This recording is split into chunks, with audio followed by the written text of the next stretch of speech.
Hey witches, I'm Tiffany here on Bewitching.Bemused, and today I want to talk to you about the basics of dream interpretation.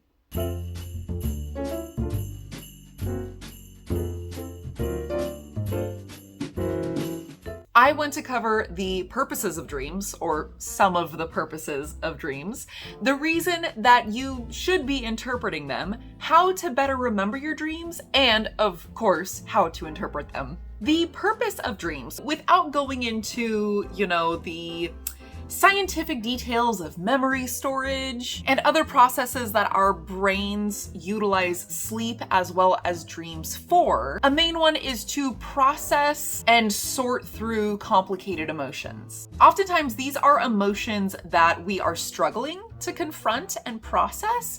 Other times it's emotions or events that we are in denial about, or we are completely unaware how much it impacted us and therefore need to process. Or we might just be outright refusing to face them on a conscious level because it's painful or it's difficult or it's shameful. But these are emotions that are demanding enough of our mental energy that your brain knows better than you. It knows that you need to productively deal with them. This process is sometimes positive, it's often confusing, and sometimes it is a literal nightmare. Your brain does automatically perform this task for you, but if you take the time to sit down and analyze the process, you will get so much more out of it.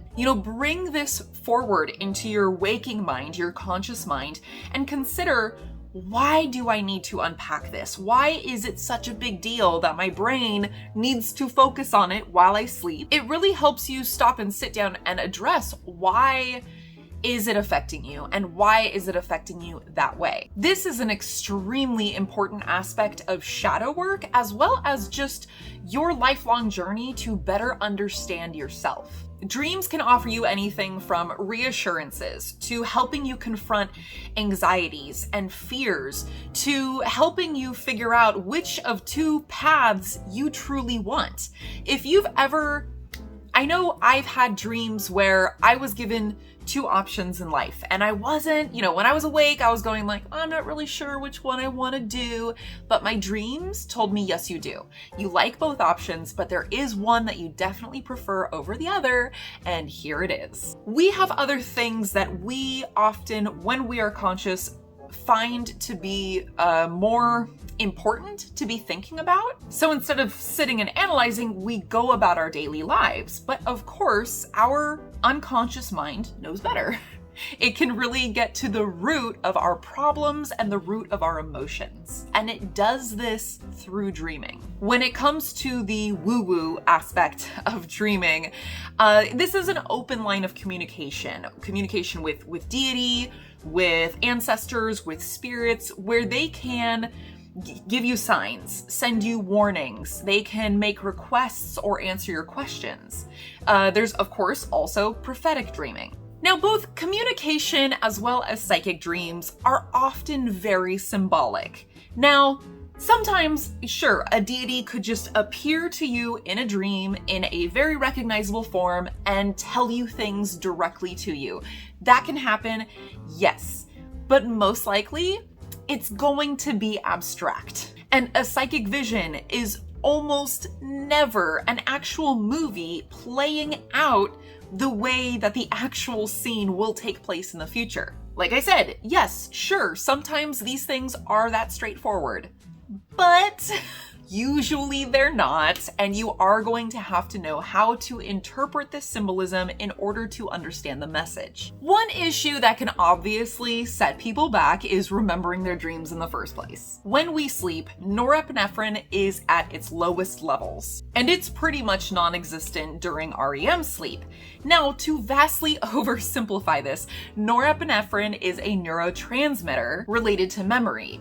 We typically only remember our dreams when we wake up right after them or during them, because this is when your levels of norepinephrine rise. And even when we do wake up during or right after them, every person knows that feeling of waking up from a dream and you're trying to remember what happened and it's just slipping away from you. So improving dream recall, it does take some time and practice, but it's possible for everybody. One probably pretty obvious way to improve your dream recall is to make sure that you are getting quality sleep. Pretty much all of the things that a doctor would recommend to somebody who has trouble getting to sleep, staying asleep, or getting quality sleep.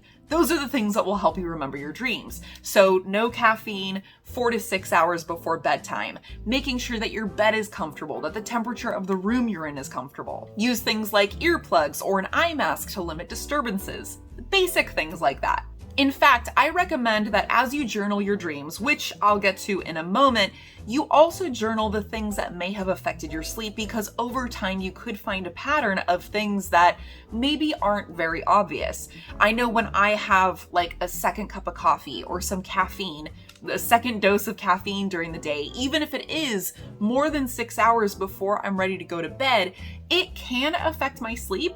I might be able to get to sleep, but it can have little changes in how much of my dream I may remember, or how many times I wake up during the night. Next is to write down everything that you can remember as soon as you wake up. Just get down as much as possible. I like to do it in quick little bullet points and just jot notes down and then expound upon it later, but whatever works for you. And not only will you start remembering your dreams more vividly and more effectively as soon as you wake up, but you will also find that everything you wrote down will stick in your mind better. So later on throughout the day, within the next hour, even later on into the evening, you'll start to recall little bits, more little bits of your dream that were maybe fuzzy when you first woke up. So your overall recall is going to be improved by just practicing this. And it can just be in a basic notebook or on a notepad. It doesn't have to be anything fancy. Just start a dream journal. If you didn't catch my recent video on my daily practice, I did mention that I recently published a dream journal that you can now purchase on Amazon. I also sell the loose leaf pages that you can print off on Etsy. It's just a PDF form that you can print off yourself. So if you prefer to organize your pages a different way, you can go that route instead of buying the bound paperback. I created this because I wanted to help people remember their dreams better, track their patterns, and of course, analyze their dreams. The links to both of those, Amazon and Etsy, are down below in the description box. Finally, there are also plenty of herbs that when ingested can help you recall your dreams better, have more vivid dreams in general, and of course, to lucid dream. I highly recommend checking out sacredsmokeherbals.com. The link is down below. They sell blends for tea as well as smokable blends of many of these herbs. They also sell loose leaf, I'm probably gonna mispronounce this, Calea Zacatechinchi. It's also known as the dream herb, and of course that one you can use however you like. I personally started using what is called their Lucid Dreams with a Z herbal tea a few months ago, and I highly recommend it. So now let's get down to how to actually interpret your dreams. There are lots of ways to do this. Like I said, this is just sort of a basic introductory video, but also at the same time, these are methods that I personally used and I've never really needed to stray away from them. The biggest thing I'm going to focus on in this section is the utilization of an association tree, also called a mind map. But I do want to include one extra little thing. We all dream about the people, the places, and the things and the experiences and events that took place in our lives, or we interacted with, or we heard about, or we saw, or we thought of the day before that dream, as well as days before that.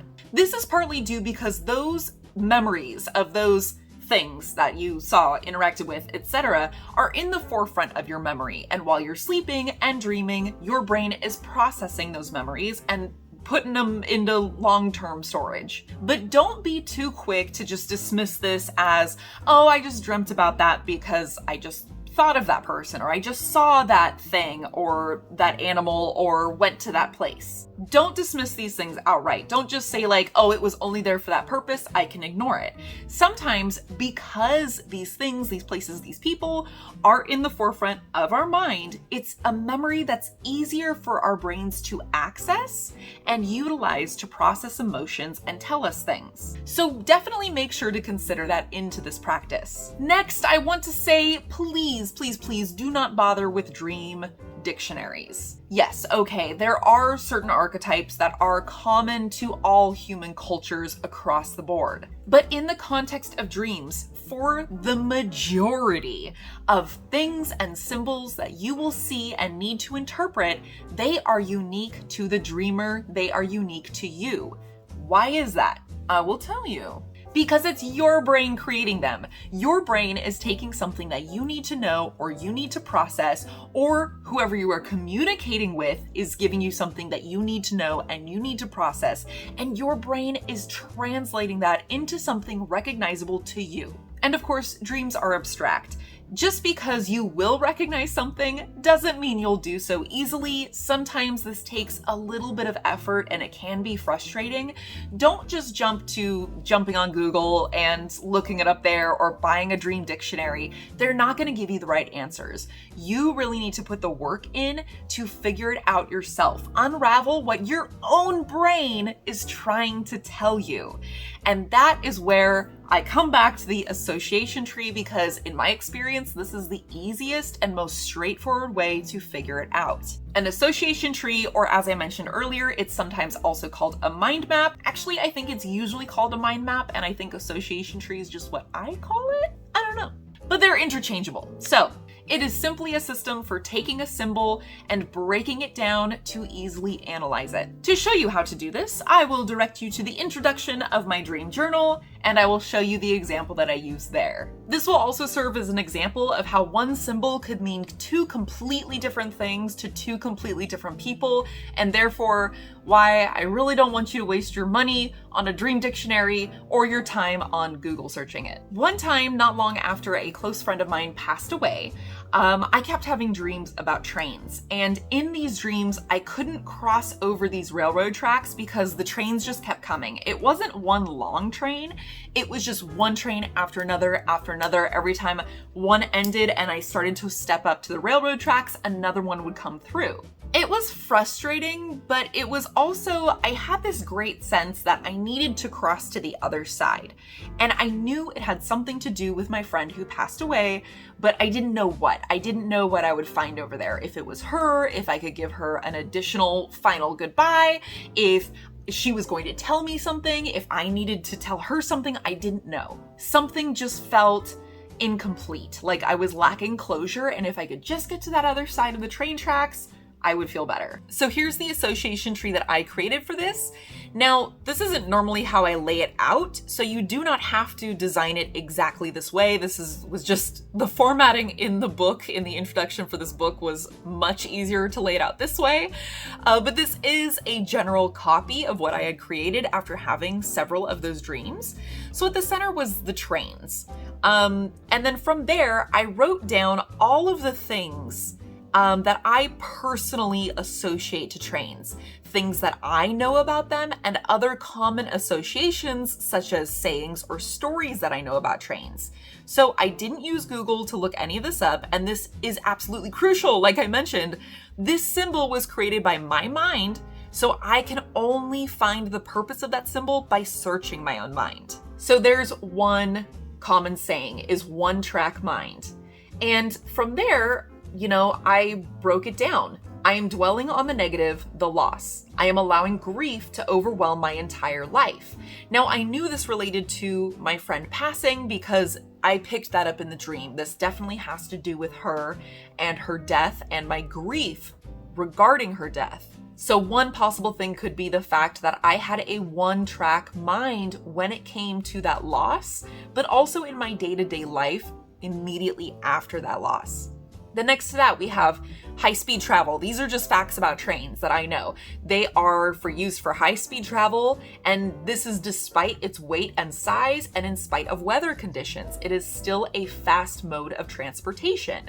So from there, I'm picking up on things like resiliency and perseverance. Then let's look at the bottom right. They also carry massive amounts of cargo as well as empty boxcars. So in relation to my friend who had passed away, I realized, I'm carrying a lot with this grief. It's a lot to carry, and some of it is useful and some of it is just dead weight. Now, finally, there is a personal experience, a childhood memory. When I was a child, the house that I grew up in In fact, both houses that I grew up in when I was an adolescent had railroad tracks nearby. So I was so used to hearing trains all the time, day and night, and they became very comforting to me.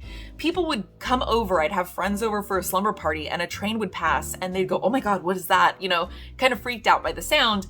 And I would go, "Oh no, yeah, that's just a train. I didn't even notice it." It became very comforting, and in fact, it's a sound that still to this day helps lull me to sleep. So based off of that, I found these trains, despite being kind of frustrating in the dream, were overall nostalgic, comforting, and soothing. Now, sometimes these maps will be simpler than this one, sometimes they'll be more complex. All of these that I gave in this particular example, I wanted to keep it as simple as possible, lead somewhere else, but sometimes you'll write down associations that don't really lead anywhere, and that's okay. And I do recommend that you write down as many that you can think of, even if it seems silly, because it's your journal and your mind map, and you can always cross it off later. So with this example, I determined that my dream was telling me pretty much all of the above. Like I said, I didn't really include the ones that came to nothing, that didn't make sense, because I wanted to keep this simple for the sake of it just being an introductory example. But taking into account all of the above, I realized that my subconscious was warning me that I was allowing my grief to swallow me up. I was carrying around happy memories of my friend as well as the pain of loss. And instead of allowing that pain to take over my life, I needed to take comfort in the positive and move on. I could persevere because I was resilient. So you kind of see how I combined all those together there. Now here's another thing I wanted to point out. Like I said, my personal memory related to dreams is a positive one. It's from my childhood. I find them soothing. The sound of them is very comforting. Trains remind me of my childhood, which was for the most part pretty pleasant. And it also reminds me of home. But let's say somebody, their main memory regarding trains has to do with their commute to work. Every time they drive to work, they have to cross over railroad tracks. And sometimes if a long train is passing by, they get stuck and they can be late for work. So for them, their symbolism, the association with trains is not going to be a pleasant one. It's not going to be, oh, childhood nostalgia and soothing sounds. No, theirs is going to be worry. It's going to be anxiety that they're going to be late for work. Oh my gosh, what's my boss going to say? This is going to cut into my hours. And it's frustration as well. So that's the example I wanted to give you to show that no symbol is going to be exactly the same for everybody. If you have any questions regarding dream analysis or the association tree, please do not hesitate to leave those questions down in the comments below. This will take a bit of practice, just please trust yourself throughout this process. This is like interpreting a metaphor or poetry, except your own brain came up with that metaphor. It came up with that poem. So it's really not as difficult to unravel as you may think. Some things will be very mysterious and abstract and difficult to pull apart, but over time, you'll get the hang of it. That's all for this week, witches. As always, hit that thumbs up if you enjoyed this, and if you didn't enjoy this, well, you probably didn't make it this far and you've already hit the thumbs down. If you're brand new here, I would love it if you would stick around, make sure to hit that subscribe button and ding the bell so you get notifications for all of my new content. But yes, that's it. We're now in December. My History of Yule video is coming out next week, so be sure to tune in for that. In the meantime, stay magical.